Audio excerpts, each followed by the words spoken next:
Hello everyone, welcome to my YouTube channel called See and Experience. The whole premise is I want to go to places, record them, take videos, take photos, have you see what I see, and then hopefully inspire you to go experience what I experience. I just got back from Egypt not too long ago, and I want to give you my thoughts about traveling to Egypt, what you need to know, the good, the bad, and the ugly. Now, I had an amazing time in Egypt. The people there were great. I had a wonderful, wonderful time seeing all the sights, going down the Nile River and all. But there's also some bad and some ugly, and that goes for every country. And also, I want to touch on a couple of things that you should know as probably as an American who will probably be watching this video should know about traveling to Egypt. And this applies for now until the new airport opens up because I don't know what's going to change. And that's where a lot of the ugly comes in, is within the transportation and the airport and that whole area. So to start off, since we're already on the ugly topic, the ugly was really the airport, the transportation, the taxis, and the merchants selling whatever they're selling, knockoff souvenirs and all that stuff.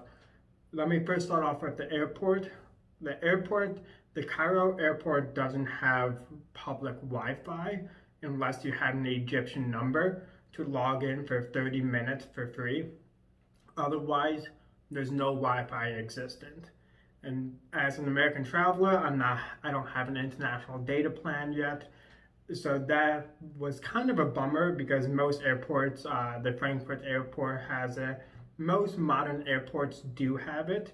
And it's kind of just a inconvenience, I would say, not to have just general public Wi-Fi that anyone can log into.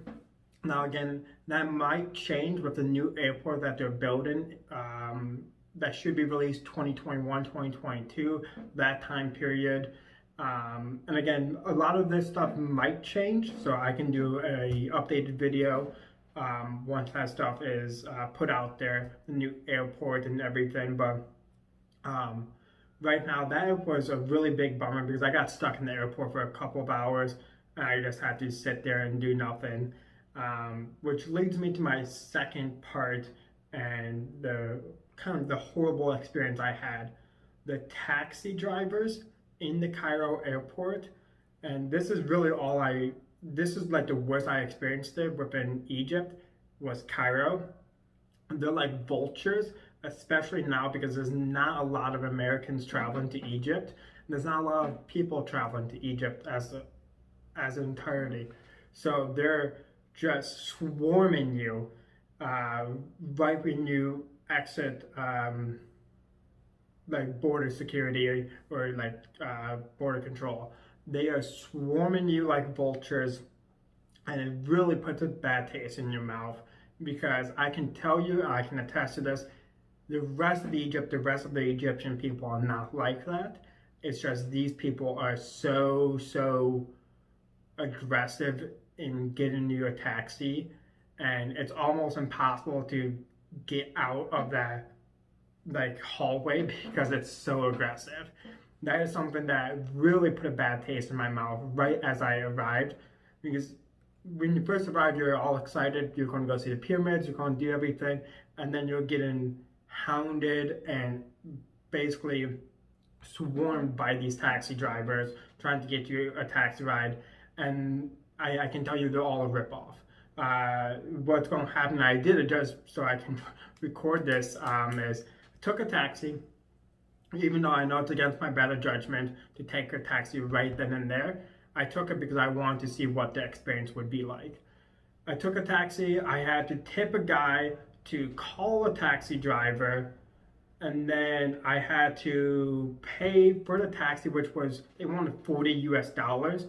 And I know the route because I went on Google Maps before. It's not a $40 ride. It's not. From the Cairo airport to get into the main old town and Cairo and Giza, it's really just a straight shot. So it's not a $40 ride plus tipping the guy who calls the taxi driver and then tipping the taxi driver. It was a pretty expensive taxi ride, but I did that because I wanted to kind of warn everyone else about it. The second thing is about taxis is there's no laws in Egypt. My Egyptian taxi driver even said that there's no laws. If there's a vehicle that can fit there on the road, they're going to fit there. And they use their horn constantly. It's kind of like a method of communication. So just be mindful of some crazy driving. Reminds me a lot of Peru, just swerving in and out. No real laws or anything, but you get from point A to point B. Which leads me to my next topic is the transportation. I think overall the transportation in Egypt is pretty subpar, which is unfortunate. If you're taking public transportation like a train, or I paid for the night train to go from Cairo to Luxor, and they call it a sleeper train, but you don't even sleep on that because the horn's going every 5 seconds. The service was good on the train, don't get me wrong. I think the Egyptian people's customer service is far beyond anything I could ever expect. It was very, very good. They treat you very, very well. But the actual technology and the vehicles they use is outdated. I really hope that does get updated. Just minor things, like my sleeper car didn't have an outlet in it. Like I'm doing a 9-hour train ride with no outlet. It's kind of an inconvenience. Luckily for me, I carry enough portable battery packs where that's not an issue, but for people who don't, that could be a pretty big issue. So I never really had the best experience with just the transportation in general if you're doing public transportation. Now I want to clear that up with, if you're doing a private tour, I did some private tours with Memphis Tours. They were beyond amazing. They let me do everything I wanted to do, very helpful, very, very good customer service. Can't say enough good things about them. This video is not promoted by them or anything. That's just my honest opinion. Private transportation is good. I always had a fresh water bottle whenever I came into the vehicle from one of our stops during the day. They drove me anywhere I wanted to go.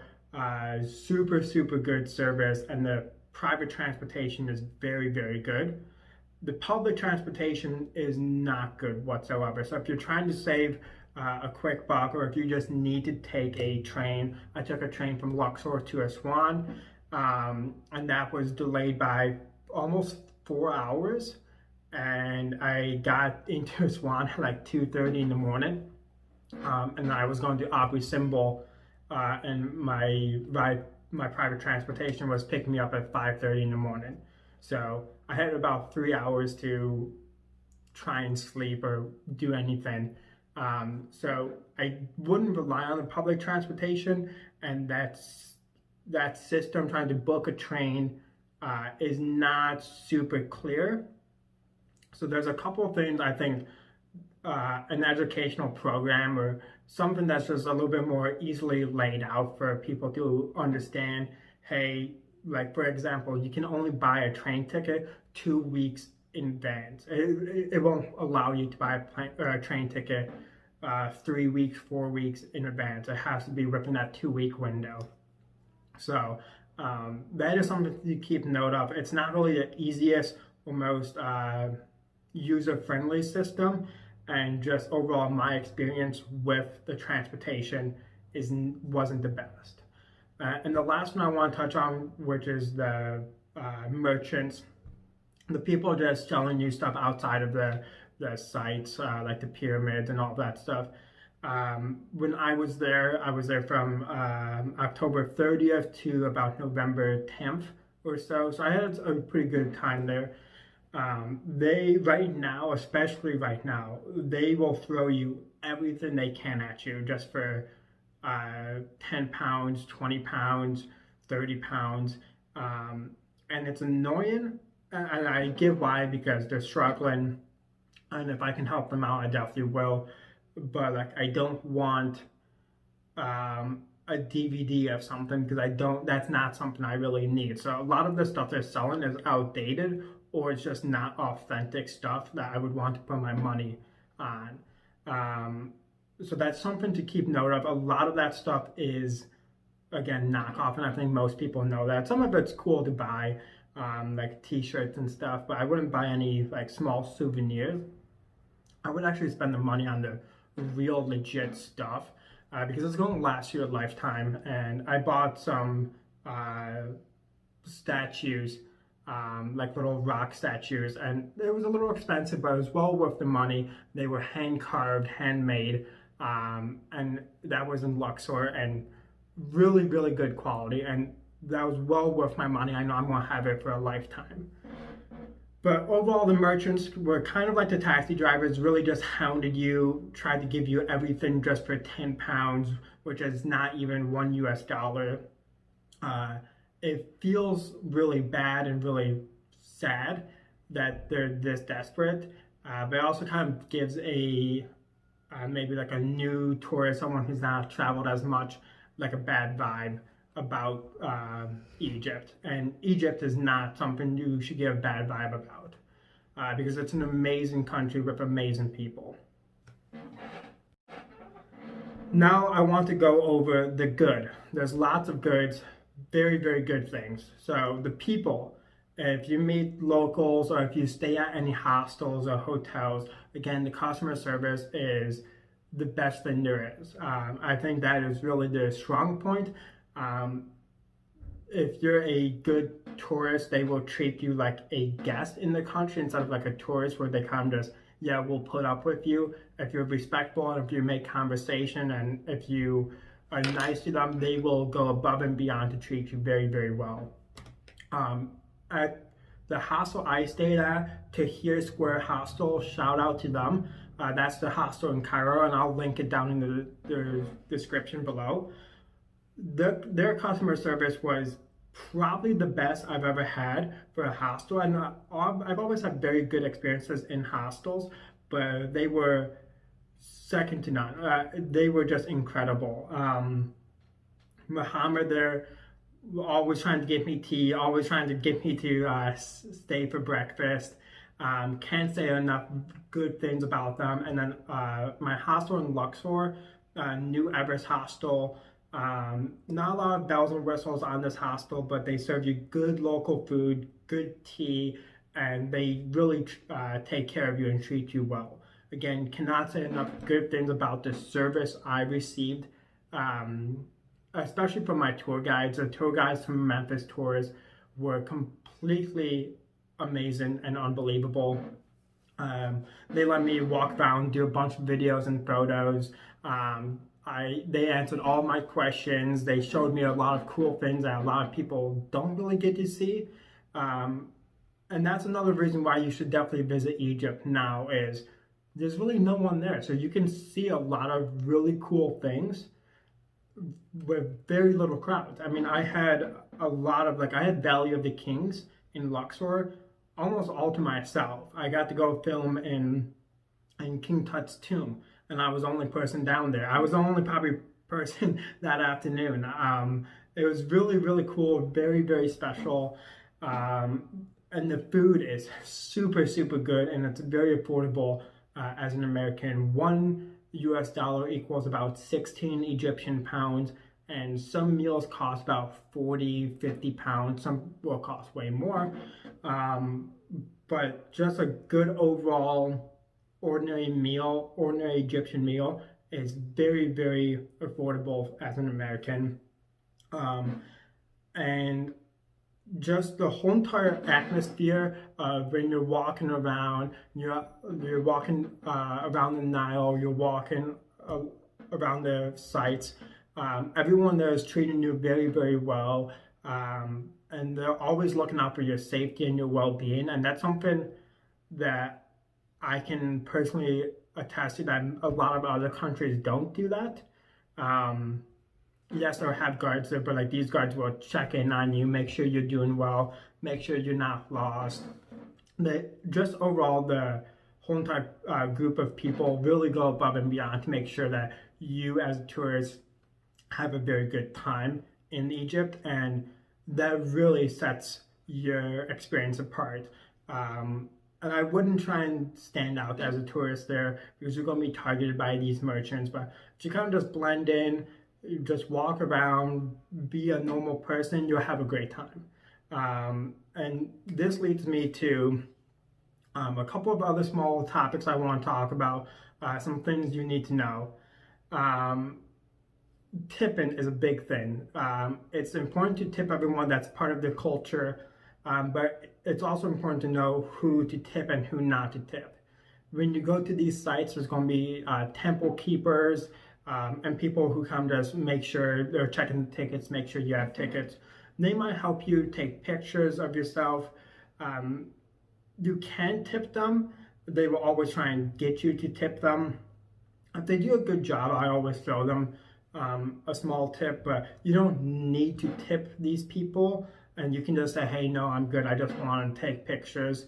But they will try and get in to like taking your photos and helping you out and maybe showing you some cool things within the site that you're at for a tip. So just be careful of that. If you make eye contact with them, they're going to be on you trying to show you around.